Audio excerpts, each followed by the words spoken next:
आज हम बात करेंगे जनवरी 2026 के उन एसयूवीज के बारे में जिन्होंने भारतीय बाजार में बिक्री के सारे रिकॉर्ड तोड़ दिए। देखिए, साल की शुरुआत हो चुकी है और ऑटो इंडस्ट्री के लिए धमाकेदार रही है और इस बार कई बड़े नामों ने ऐतिहासिक आंकड़े भी छू लिए हैं।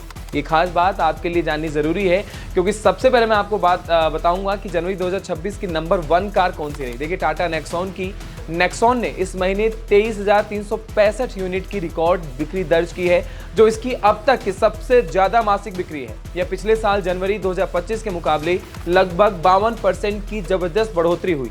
इतना ही नहीं, नेक्सॉन ने 2017 में लॉन्च के बाद 10 लाख यूनिट्स की कुल बिक्री का आंकड़ा भी पार कर लिया। देखिए, इस प्रदर्शन के साथ इसने मारुति सुजुकी डिजायर और टाटा पंच को पीछे छोड़ते हुए देश की सबसे ज्यादा बिकने वाली पैसेंजर व्हीकल का खिताब भी हासिल कर लिया है। अब मैं आपको बताता हूं कि तीसरे स्थान पर कौन सी गाड़ी है। टाटा पंच ने जनवरी 2026 में 19,257 यूनिट्स की बिक्री की, जो इसको अब तक का बेस्ट माना जा रहा है। देखिए, साल दर साल 18.6% की ग्रोथ दर्ज की जाती है। खास बात यह है कि पंच ने सिर्फ 4 साल 3 महीने में 7 लाख यूनिट की कुल बिक्री की आंकड़ा पार कर लिया है, जो भारतीय ऑटो इंडस्ट्री में एक बड़ा रिकॉर्ड माना जाता है। माइक्रो एसयूवी सेगमेंट में इसका दबदबा बरकरार है और करीब 70% खरीदार पहली बार कार खरीदने वाले हैं।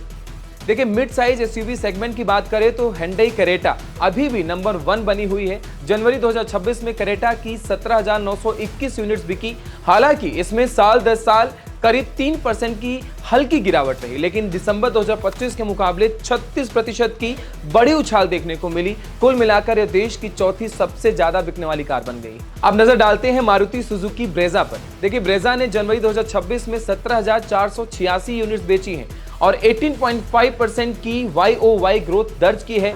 टॉप 10 की लिस्ट में यह 7वें स्थान पर रही और एसयूवी सेगमेंट में चौथे नंबर पर रही है। अब बात करते हैं महिंद्रा की। देखिए, महिंद्रा की तरफ बढ़ते हैं, जहां महिंद्रा स्कॉर्पियो एन और स्कॉर्पियो क्लासिक की संयुक्त बिक्री 15,542 यूनिट्स रही। डीजल वेरिएंट्स की मांग सबसे ज्यादा रही। हाल ही में कीमतों में बढ़ोतरी और कार्बन एडिशन जैसे नए वेरिएंट्स के बावजूद स्कॉर्पियो की लोकप्रियता बरकरार रही।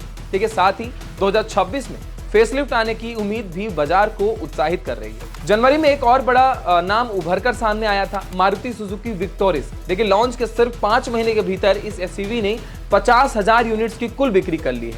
जनवरी 2026 में इसकी 15,240 यूनिट्स बिकी और यह देश की 10वीं सबसे ज्यादा बिकने वाली पैसेंजर व्हीकल बन गई। महीने दर महीने इसमें 145% की जबरदस्त ग्रोथ देखने को मिली। अब बात करते हैं मारुति सुजुकी फ्रॉन्क्स की। देखिए, जिसकी जनवरी 2026 में 13,353 यूनिट्स बिकी। हालांकि इसमें साल दर साल करीब 12% की गिरावट आई और दिसंबर के मुकाबले भी बिक्री में कमी दर्ज की गई। माना जा रहा है कि पंच फेसलिफ्ट की मजबूत परफॉर्मेंस का असर फ्रॉन्क्स पर भी पड़ सकता है और पड़ा भी है। देखिए, दूसरी जनरेशन की Hyundai Venue ने रिकॉर्ड बनाया है। जनवरी 2026 में वेन्यू की 12,413 यूनिट्स बिकी, जो इसका अब तक का सबसे बड़ा मासिक आंकड़ा है।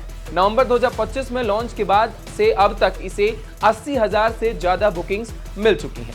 ग्रामीण और सेमी अर्बन बाजार की शान महिंद्रा बोलेरो ने जनवरी 2026 में 11,841 यूनिट की बिक्री की है। देखिए, 36% की सालाना ग्रोथ दर्ज की जाती है इनके बारे में। मजबूत बिल्ड क्वालिटी और खराब सड़कों पर भी भरोसेमंद परफॉर्मेंस इसकी सबसे बड़ी ताकत बनती हुई दिखती है। आखिर में बात करते हैं किया सोनेट की। सोनेट ने जनवरी 2026 में 10,998 यूनिट्स बेची हैं, जो 53% की शानदार YOY ग्रोथ है। इसी महीने सोनेट ने भारत में 5 लाख यूनिट्स की कुल बिक्री का आंकड़ा भी पार कर लिया है। देखिए, जनवरी 2026 ने साफ कर दिया है कि भारतीय ग्राहक एसयूवी को ही सबसे ज्यादा पसंद कर रहे हैं, चाहे वह माइक्रो एसयूवी हो, कॉम्पैक्ट हो या मिड साइज हो। टाटा, Hyundai, मारुति, महिंद्रा और किया सभी ब्रांड्स के बीच जबरदस्त मुकाबला देखने को मिल रहा है। आपके हिसाब से 2026 में कौन सी एसयूवी मार्केट पर राज करेगी?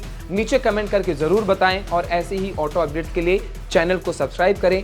और हाँ, मैं हूं आपके साथ आशीष दुबे। अगली वीडियो में फिर मिलेंगे, जहां मैं आपको बताऊंगा कि और कौन सी ऐसी कारें हैं जो बड़ी ग्रोथ दर्ज करती हुई नजर आ रही हैं।